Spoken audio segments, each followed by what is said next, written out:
de este lado vamos a seguir hablando de historia con Isabel Revuelta, nuestra historiadora de cabecera que ya está aquí. ¿Cómo estás, Isabel? Buen día. Muy bien, muchas gracias, Mónica. Muy buenos días. Pues vaya personajes los que traes el día de hoy. Vaya personajes, y además quiero hacer un pequeño como paréntesis.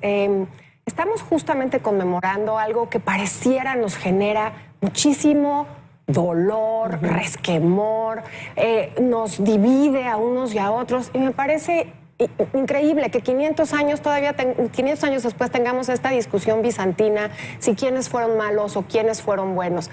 Lo hemos dicho aquí muchas veces, es nuestra historia, es el álbum familiar. No es bueno ni malo.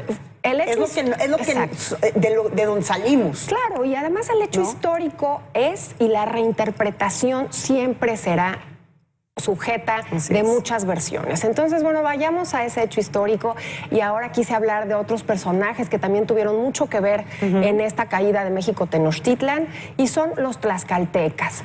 Los tlaxcaltecas han pasado a la historia también con una leyenda negra, porque ¿cómo es posible que se le hayan aliado a los españoles? Un sinnúmero, evidentemente, de soldados de tlaxcaltecas apoyaron a Hernán Cortés para que se diera el famoso sitio de Tenochtitlan y además después la caída.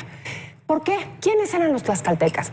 Los tlaxcaltecas eran un pueblo también del México prehispánico que nunca fue sometido por el Imperio Mexica.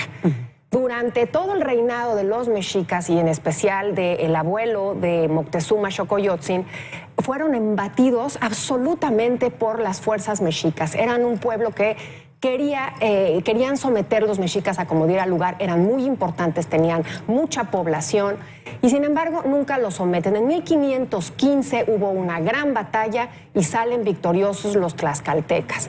Ahí se siembra la grandísima enemistad entre estos dos pueblos prehispánicos que va a saber aprovechar muy bien Hernán Cortés. Pero no es que fueran unos niños a los que se les engañó y a los que se les convenció de nada. Ellos hicieron un cálculo de lo que les convenía y no estaban dispuestos a seguir con la amenaza de que los mexicas finalmente los sometieran. Así que deciden, con esa fuerza poderosísima que tenían los tlaxcaltecas y bajo el mando de Xicoténcatl el Viejo, que era, digamos, el gran señor del pueblo de Tlaxcala, ellos deciden apoyar a Hernán Cortés, irse a la guerra contra los mexicas. Y hay un personaje también emblemático de la conquista, su hijo, Xicoténcatl el Joven. Le dice que no, que para nada, que los españoles finalmente traerán sus propios procesos y que no les va a ir bien.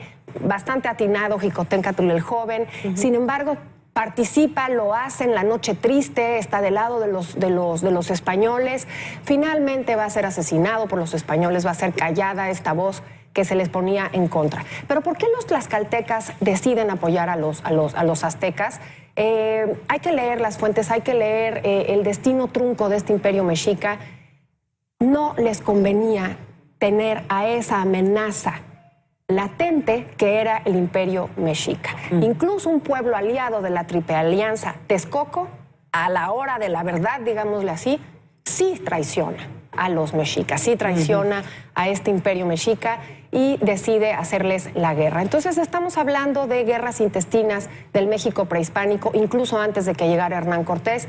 Las condiciones, lo hemos dicho, se dieron para que se unieran, se aliaran unos con otros, y el resultado es lo que se está conmemorando este viernes 13 de agosto de 1521, que es la caída de México Tenochtitlan. Hay que decirlo, tras un sitio de terror, tras el infierno hecho realidad, que además fue azotado por la viruela, y no es una historia que de ninguna manera haya que, digamos, romantizar, ¿no?, del lado español, pero tampoco del lado indígena. Finalmente eso es lo que nos da pie a estos 500 años que somos ahora, México.